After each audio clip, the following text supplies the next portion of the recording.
Hello guys, in the last video we have seen how to use this keyword to refer current class method. Now in this video we are going to see how to refer current class constructor by using this keyword. Clear? If you want to refer current class constructor by using this keyword, if you want to refer current class constructor by using this keyword, then we have to use the following syntax.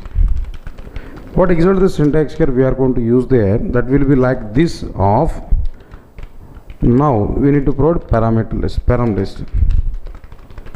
Good sir. For example, if you provide this syntax like this, so we are referring zero argument constructor in the current class. This of, if we provide like this, zero argument constructor, here we are referring. For example, if you provide this of 10, for example, this is we refer which one, zero argument constructor in current class. Next one, if we use this of 10 now here what we are able to provide, int parameterized constructor. That means one parameterized constructor in a current class, that we are referring. Similarly, if you provide this of 10, 20 like this here, if you provide like this semicolon, then what it is referring here now, int parameterized constructor in a current class. Like this we are able to use some syntaxes here.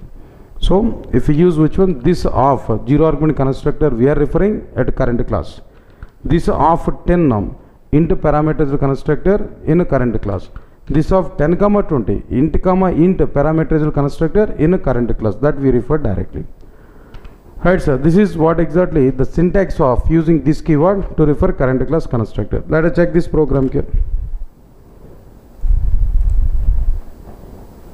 Right sir, now I want to take a simple class. For example, class A, here we have taken. In class A, I'll take zero argument constructor. System.out.println of A_. Now here I want to create an object for class A. As part of creating object for class A, here we are calling zero argument constructor. Automatically flow of execution is coming to the zero argument constructor.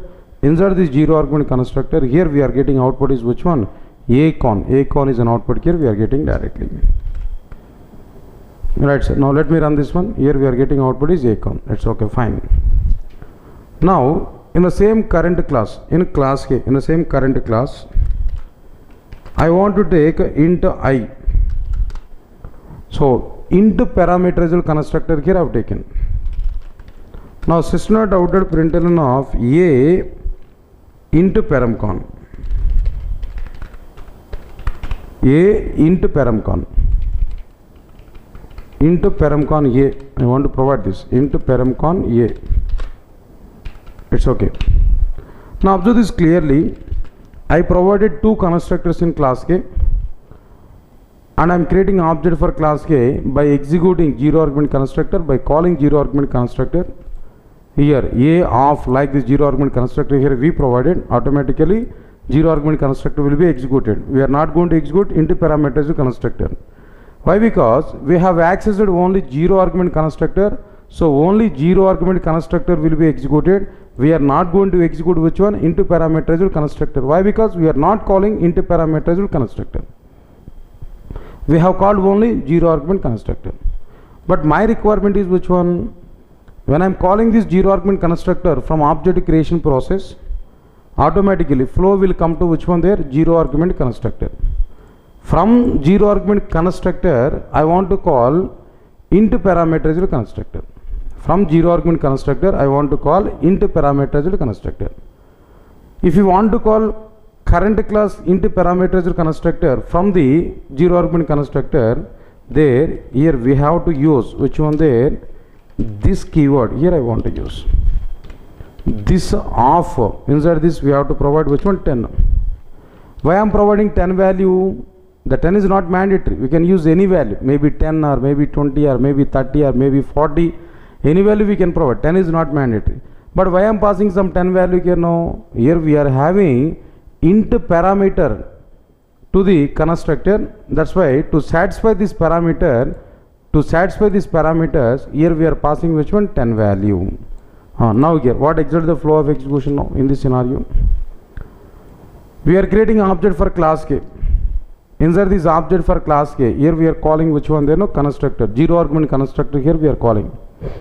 When we are calling zero argument constructor, automatically flow of execution is coming to zero argument constructor. Inside the zero argument constructor, here we are providing this of 10. Whenever we are calling this of 10, then JVM is searching for current class int parameterized constructor. JVM is searching for current class int parameterized constructor. Yes, exactly. In the current class int parameterized construct is available. First, this constructor will be executed. As for that, int paramcon a output here we are getting. After that only, flow of execution will come back to the zero argument constructor and the next statement of the respect to this statement. Now here we are coming to which one? There no next statement clearly. Whenever we are coming to the next statement, here output is which one? Acon. So overall output is which one here? First output is which one? Into paramcon a. Next one is which one? Acon. Output here we are getting. Let me execute this program here. This is an output here we are getting into paramcon a. Next one is which one? Acon here we are getting a into paramcon. Let's say for example, let me use that a into paramcon. That's it. A is not required. Same output here we are getting there.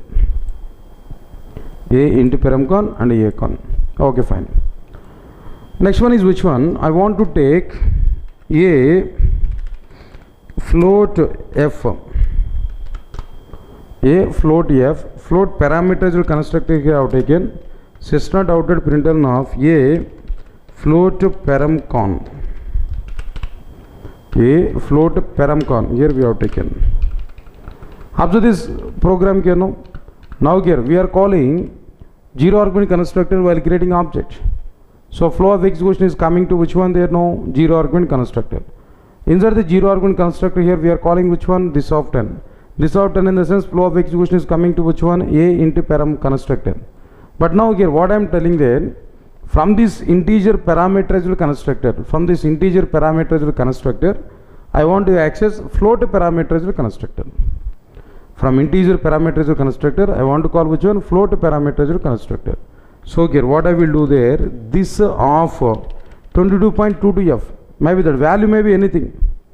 That float value we have to provide, that value may be anything, maybe 22.22f, maybe 33.333, like this, whatever it may be, some float value here we have to provide. That's why here we provided which one? 22.22f, here we are providing directly. This of 22.22f here we are providing. So immediately flow of execution will come to which one? Float parameters constructed. Observe carefully here what is going on, what exactly the flow of execution is going on here.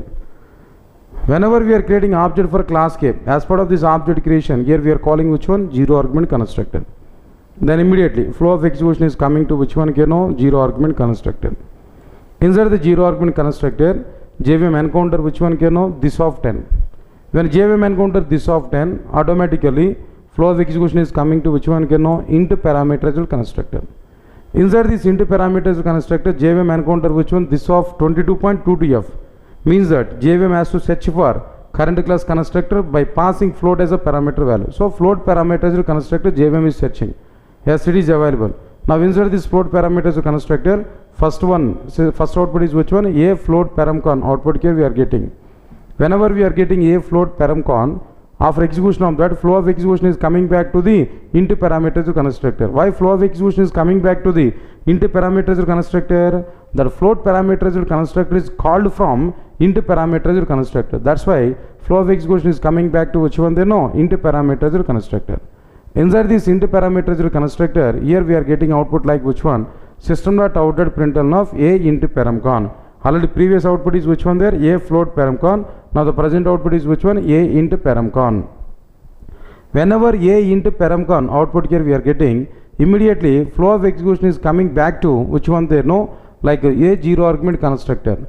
after this statement. Why? Because why the flow of execution is coming back to the zero argument constructor here, that into parameterized constructor is called from which one? A zero argument constructor, where system.out.println of a con here we are providing. So output, what exactly the output here we are getting there? A con is an output here we are getting. Overall output from this particular program is which one here? No, that a float paramcon, a into paramcon, and next one is which one? A con here we are getting. This is what exactly the output here we are getting now. Similarly, I want to go for one more level. What about this level here? Here I will provide a double D. Here we are providing a double D. Inside this a of double D, I will provide system.out.println of a double paramcon. System.out.println of a double paramcon. That's okay, a double paramcon. Now here, what is my requirement here? Whenever we are calling zero argument constructor as part of creating object, flow of execution is coming to which one there? Zero argument constructor. Inside this of 10, flow of execution is coming to into parameterized constructor. Inside this of 22.2 df here we are getting flow of execution is coming to which one? A float parameterized constructor. Now here, what I want to do there, flow of execution is coming to the float parameterized constructor. From here, I want to access double parameterized constructor. So what we have to do there, this of like I want to provide 2345.3456 like this. Here we want to provide our capital D, here we can provide semicolon. Capital D stands for which one? Double value. Either we can use D or we can remove the D also. No. By default that value is which one there? No, double value only. Whenever we are passing the double value is parameter to this now, immediately flow of execution is coming to which one there? A of double D. Now system.out.println of a double paramcon. So first of all, this constructor will be executed. By the execution of this constructor, here output is which one? System.out.println of a double paramcon. Output here we are getting. After displaying this a paramcon, flow of execution is coming to a float paramcon, then directly SOP statement. Inside this SOP statement here we are getting output is which one? A float paramcon. Here we are getting output. After completion of this a float paramcon, flow of execution is coming to which one? Can know a into paramcon. Inside this might be directly flow of execution is coming to which one? They know system.out.println of a into paramcon. Here we are getting. Whenever this into paramcon here is completed, flow of execution is coming back to which one? They know zero argument constructor, where we are getting that output is which one? System.out.println of a con. Here we are getting there. So a con is an output here we are getting. Overall total output from this particular program is which one? You know, first output is which one here? A double paramcon. Next one is a float paramcon. Next one is a into paramcon. Then after that a con here we are getting output here. If we run this example, here we are able to get that output like which one here? So a double paramcon, a float paramcon, and a into paramcon, and a con. So this is what exactly the utilization of which one here? No, this keyword, how to refer which one here? Current class constructor. But from this directly from this program here, I can give two more conclusions there. What are the two more conclusions here? I am able to provide from this particular thing now. Observe carefully in this program. Overall, how many constructors here we have taken? Observe carefully. Zero argument constructor, into parameterized constructor, float parameterized constructor, and a double parameterized constructor. Overall, how many constructors here we have taken there overall? So 1, 2, 3, 4. 4 constructors here we have taken. Observe carefully, in all 4 constructors, names are same. In all 4 constructors, names are same, but parameter list is which one? Different. In all 4 constructors, names are same and parameter list is different. So whenever names are same and parameter list is different, so this feature is called as which one? Constructor overloading. Already we have seen that this feature is called as which one? Constructor overloading. In this example here we are getting which one? Constructor overloading. It's okay, fine. But because more than one constructor here we have written with the same name and with a different parameter list. That's okay, fine. Next one is which one? Then after that, after completion of this particular point now, observe carefully. First we are calling which one? Zero argument constructor. So flow of execution is coming to zero argument constructor. From zero argument constructor, flow of execution is coming to which one? They know into parameterized constructor. From into parameterized constructor, because of this keyword, flow of execution will come to which one here? Float parameterized constructor. From float parameter constructor, flow of execution is coming to which one? Double parameterized constructor. So double parameter construct is executed. Then immediately flow of execution is coming back to the which constructor they know, like first one directly float parameter constructor. When float parameter constructor is executed, flow of execution is coming to which one? Into parameter constructor. When into parameter constructor is executed, flow of execution is coming to which one they know? Zero argument constructor. So observe carefully.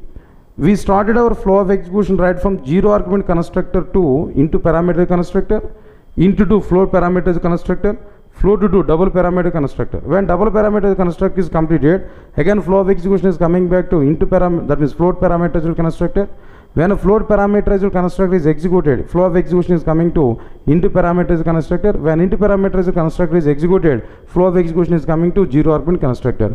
Zero argument constructor to into parameterized constructor to float parameterized constructor, float parameterized constructor to double parameter constructor.